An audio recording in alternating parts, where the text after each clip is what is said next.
If you are a software engineer, graphic designer, finance professional, or freelancer in India working remotely for a foreign entity and you're confused about your income tax and GST taxability, this quick explanation is for you. So, first of all, you need to understand the proper classification of yours, whether you're working as an employer or whether you're working as a freelancer. The thing is, if you have entered into the employment contract with the foreign entity where it is mentioned that you will be working as an employee, you will be eligible for all the employment benefits like paid leaves and all other perks, and you need not raise a GST invoice to receive the foreign income. In that case, you're working as an employee and you are receiving salary from them. But if you have entered into a service contract, it is not mentioned that you're working as an employee, and you have to raise a GST invoice periodically in order to receive the remuneration from the foreign entity. In that case, you are working as a freelancer.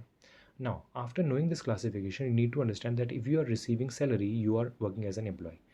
An employee providing employment services to its employer, the foreign employer, this is outside the purview of GST. You need not obtain a GST registration, you need not raise a GST invoice, and you need not pay GST at all.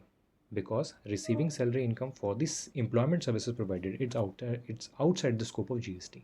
So you are not required to ensure any GST compliance in this case.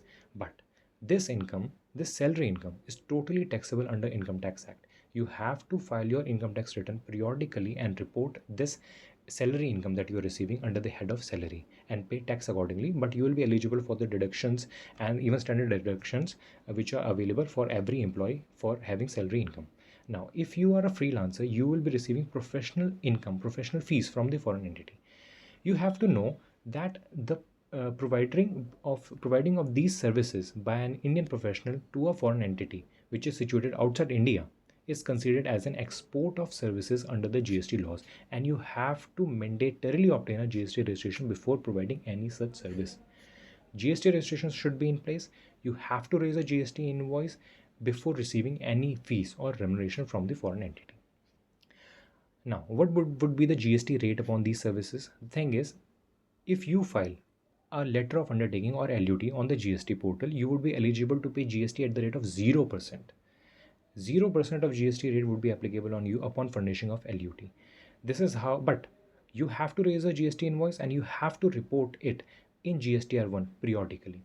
This would be your GST compliance. Now, if we talk about income tax, this income is a business and professional income. You have to report this income in your income tax return per annum basis and under the head of PGBP, that's profits and gains from business and profession.